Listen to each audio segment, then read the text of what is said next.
Hello friends, आप सभी का स्वागत है एक और नए वीडियो में। आज हम लोग डिस्कस करने जा रहे हैं इंडोजेनिक प्रोसेसेस के बारे में। उसमें हम लोग डिस्कस कर रहे थे डायस्ट्रॉफिज्म के बारे में, जिसमें हम लोग इपीरियोजेनिक यानी कि कंटिनेंट बिल्डिंग से रिलेटेड जितने भी प्रोसेस है उसको हम लोग पढ़ चुके थे पिछले वीडियो में। आज हम लोग ओरोजेनिक प्रोसेसेस के बारे में पढ़ेंगे, जिसमें हमारा माउंटेन बिल्डिंग प्रोसेस होता है। तो ये किस प्रोसेस से होता है, क्या इसमें फोल्डिंग कैसे इन्वॉल्व होती है, फॉल्टिंग कैसे इन्वॉल्व होती है, इन सभी प्रोसेसेस के बारे में आज हम लोग ओरोजेनिक प्रोसेस में पढ़ेंगे। ठीक है, डायस्ट्रॉफिज्म के अंदर इसको पढ़ रहे हैं, इसका मतलब ये बहुत स्लो मूवमेंट होता है, बहुत स्लो प्रोसेस है। ठीक है, तो इंडोजेनिक प्रोसेस को जैसा कि हम लोग दो भागों में डिवाइड किए थे, एक हमारा डायस्ट्रॉफिज्म, एक हमारा कैटास्ट्रॉफिज्म। डायस्ट्रॉफिज्म के अंदर जो भी प्रोसेस हम लोग पढ़ रहे हैं वो बहुत स्लो मूवमेंट के साथ हो रहा है, बहुत स्लोली हो रहा है। और कैटास्ट्रॉफिज्म में सारा मूवमेंट जो हम लोग सारा प्रोसेस पढ़े थे वो सडन हुआ था। ठीक है, वो कैसा हुआ था, सडन हुआ था। तो आज हम लोग माउंटेन बिल्डिंग में कौन कौन से प्रोसेस इन्वॉल्व है जो बहुत स्लो प्रोसेस है, उसके बारे में आज हम लोग इस वीडियो में पढ़ने वाले हैं। इसके बाद एक लेक्चर और आपको मिलेगा, किसके बारे में, इसी के बारे में, ओरोजेनिक के बारे में। उसके बाद पूरा कंप्लीट हो जाएगा हमारा जियोमॉर्फिक प्रोसेस। ठीक है, तो चलिए शुरुआत करते हैं ओरोजेनिक प्रोसेसेस के बारे में समझने के लिए। तो जैसा कि आप लोग देख रहे हैं कि ओरोजेनिक प्रोसेस जो है वो हमारा दो तरीके से डिवाइड किया गया उसको। ओरोजेनिक प्रोसेस यानी कि इसमें हमारा माउंटेन बिल्डिंग होता है, यानी कि माउंटेन का फॉर्मेशन होता है। माउंटेन बिल्डिंग में कौन कौन से प्रोसेसेस इन्वॉल्व है इसको आज हम लोग को पढ़ना है। तो एक हमारा कंप्रेशनल फोर्स इन्वॉल्व होता है, जिसके वजह से फोल्डिंग होता है, फोल्ड माउंटेन बनता है। एक हमारा टेंशनल फोर्स इन्वॉल्व होता है, जिसके कारण फॉल्टिंग होता है, ब्लॉक माउंटेन फॉर्म होती है। फॉल्टिंग से हमारा ब्लॉक माउंटेन बनता है, फोल्डिंग से हमारा फोल्ड माउंटेन बनता है। ठीक है, तो आशा करता हूँ इतना आपको समझ में आ रहा होगा। तो आज का टॉपिक हम लोग का क्या है, इस लेक्चर में हम लोग क्या पढ़ेंगे। तो इस लेक्चर में हम लोग कंप्रेशनल फोर्स से होने वाले फोल्डिंग के बारे में पूरा डिस्कस करेंगे कि फोल्डिंग होता क्या है और कितने टाइप्स के होते हैं फोल्डिंग। ठीक है, चलिए शुरुआत करते हैं फोल्डिंग। पहले समझते हैं कि फोल्डिंग होता क्या है। तो it occurs when the landform is upwarped due to the intense compressive force, यानी कि कंप्रेसिव फोर्स इसमें इन्वॉल्व होता है। जैसे कि आप लोग यहाँ देख रहे हैं कि इसमें कंप्रेसिव फोर्स इन्वॉल्व होता है, जिससे हमारा जो लैंडफॉर्म है वो अपरैप्ड होता है, यानी कि ऊपर की तरफ मुड़ता है। Due to the intense compressive force के कारण जो ऑपरेट होता है विद इन दी अर्थ पे, सरफेस पे, अंदर से ही ऑपरेट होता है। लेकिन ये जो फॉल्टिंग होती है ये सब सरफेस पे होती है। ठीक है, लेकिन अंदर से ही होता है, इसीलिए तो हम लोग इसको इंडोजेनिक प्रोसेस में पढ़ रहे हैं। सारा फोर्स, सारा कुछ, सब कुछ अंदर से ही होता है, लेकिन जो इफेक्ट दिखता है वो बाहर दिखता है। लेकिन फोर्सेस जो इन्वॉल्व होती हैं इसमें इंडोजेनिक प्रोसेसेस में वो इनसाइड द अर्थ होती हैं, इनसाइड द अर्थ सरफेस। ठीक है, आशा करता हूँ इतना जो मैं आपको बताया फोल्डिंग के बारे में वो समझ में आया होगा। दूसरा पॉइंट ये है कि folding occurs in relatively elastic rock as even after the compressive force they are not broken, यानी कि जैसे कि देखिए कोई भी सरफेस होगा, जैसा कि मैं आपको यहाँ दिखा दे रहा हूँ, यहाँ यहीं पे देखिए कि कोई भी सरफेस है, ये हमारा ये है, इसका अगर फोल्डिंग होना रहेगा, आप लोग A4 शीट की एक कागज लेके बैठेंगे ना, एक A4 शीट लेके बैठेंगे, तो उसमें जैसा मैं आपको बताऊंगा करके देखेंगे ना, तो 100% आपको फोल्डिंग एकदम समझ में आएगी। तो ये मानिए ये हमारा A4 शीट है, इसकी जब फोल्डिंग होगी, अगर ये A4 शीट को हम लोग रॉक की जगह रखते हैं, रॉक मानते हैं, अगर रॉक थोड़ा हल्का फुल्का सॉफ्ट इलास्टिक क्रिस्टल सरफेस नहीं होगा, क्रिस्टल सरफेस जो होगा वो इलास्टिक नहीं होगा, तो वो कैसे मुड़ेगा, वो तो ब्रेक डाउन हो जाएगा। तो इसीलिए फोल्डिंग के लिए हमेशा जो रॉक चाहिए वो इलास्टिक नेचर चाहिए, उसमें जो मटेरियल हो वो ज़्यादा हार्ड ना हो, जिसके कारण ये फोल्डिंग हो सके।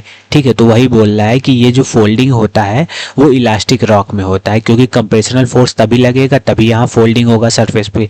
अगर ये बहुत हार्ड सरफेस होगा तो ब्रेक डाउन हो जाएगा, तो कहाँ से फोल्डिंग होगा। तो फोल्डिंग के लिए हमें इलास्टिक रॉक चाहिए, यानी कि मटेरियल जो रॉक के अंदर है वो इलास्टिक इन नेचर हो। ठीक है, तो जब फोल्डिंग होती है रॉक की तो उसमें क्या क्या पाया जाता है, मतलब क्या क्या होता है। तो दो टर्म आपको याद रखनी है कि फोल्डिंग होने से हमें एंटीक्लाइन मिलता है और सिंक्लाइन मिलता है। ये टर्म आपको बहुत कॉमनली आस्क्ड है, काफ़ी पूछा जाता है, कहीं कहीं दिख जाएगा। तो आपको समझना होगा कि फोल्डिंग के दौरान किसको हम लोग एंटीक्लाइन कहते हैं और किसको हम लोग सिंक्लाइन कहते हैं। ठीक है, ये एक हमारा फोल्डिंग सरफेस है, जैसा कि आप लोग यहाँ देख रहे हैं। तो ये ऊपर वाला जो सरफेस है उसको हम लोग एंटीक्लाइन कहते हैं, और नीचे वाला ये जो थोड़ा सा गड्ढा वाला सरफेस है, जैसा कि आप लोग देख रहे हैं यहाँ पे, ये हमारा क्या हुआ, सिंक्लाइन हुआ। आशा करता हूँ कि आपको एंटीक्लाइन और सिंक्लाइन समझ में आया होगा। अब हम लोग चलिए जंप करते हैं डायरेक्टली कि टाइप्स ऑफ फोल्ड, यानी कि फोल्डिंग कितने टाइप्स के होते हैं। ठीक है, तो चलिए समझते हैं। पहले हम लोग देख लेते हैं फोल्डिंग टाइप्स कितने टाइप्स के होते हैं। तो एक हमारा होता है सिमेट्रिकल फोल्ड, एक हमारा एसिमेट्रिकल फोल्डिंग, दूसरा हमारा मोनोक्लिनिकल फोल्डिंग या मोनोक्लाइन जिसको बोलते हैं, चौथा हमारा आइसोक्लिनिकल फोल्ड, और फिर पांचवा हमारा रिकम्बेंट फोल्ड ना।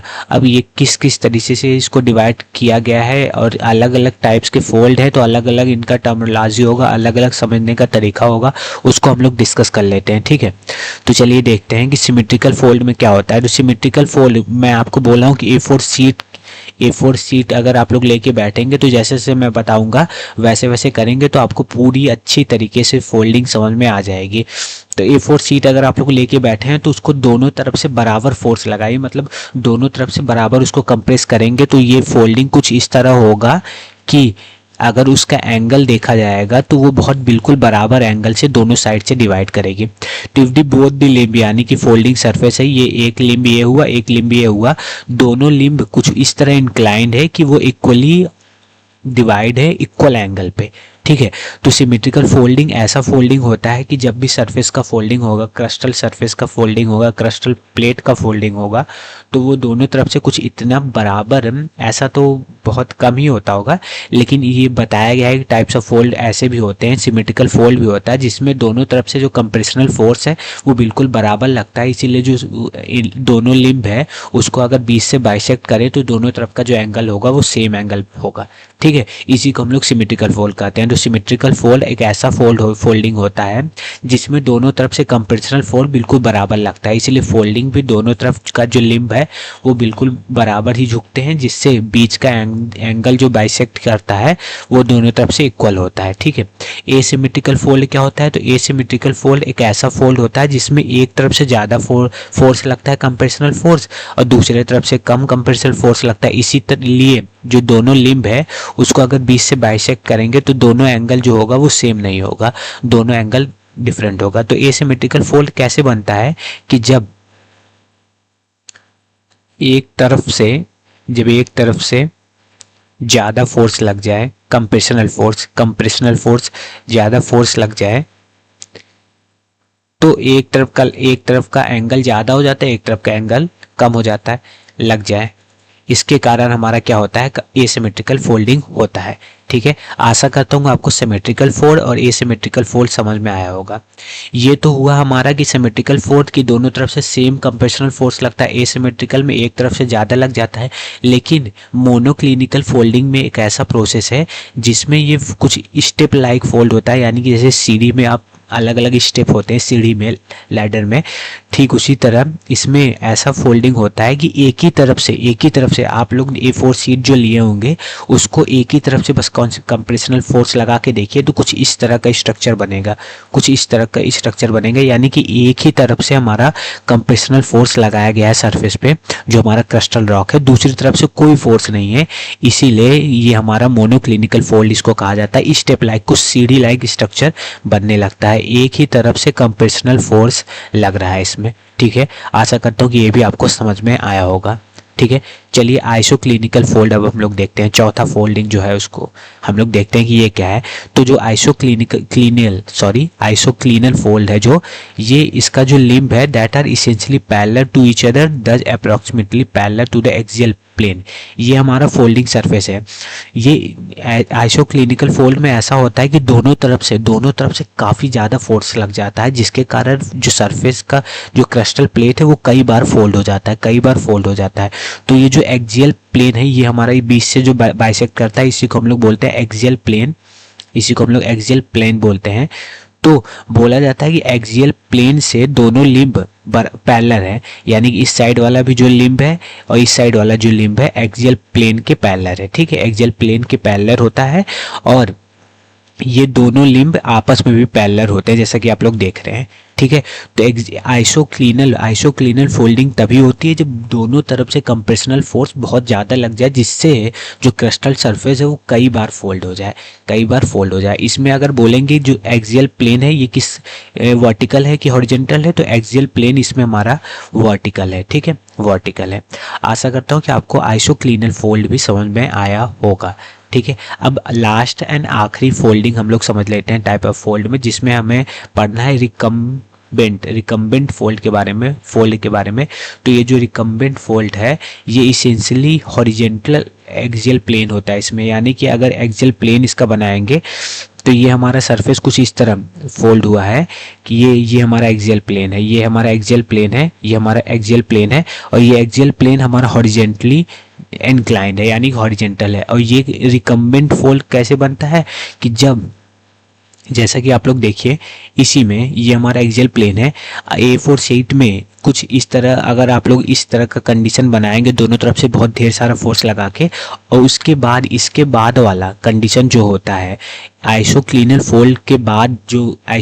फोल्ड के दौरान और उससे अधिक फोर्स लगने के कारण हमारा रिकम्बेंट फोल्ड फॉर्म होता है।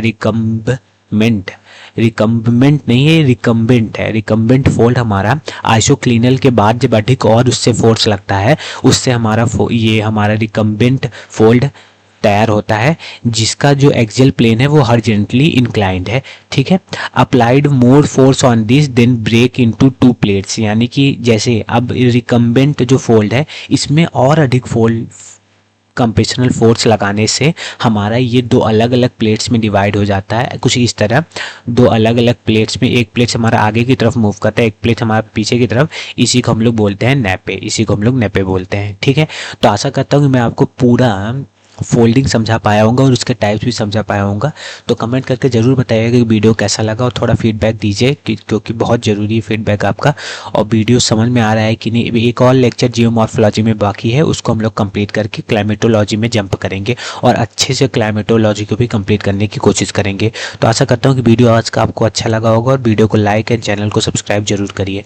धन्यवाद।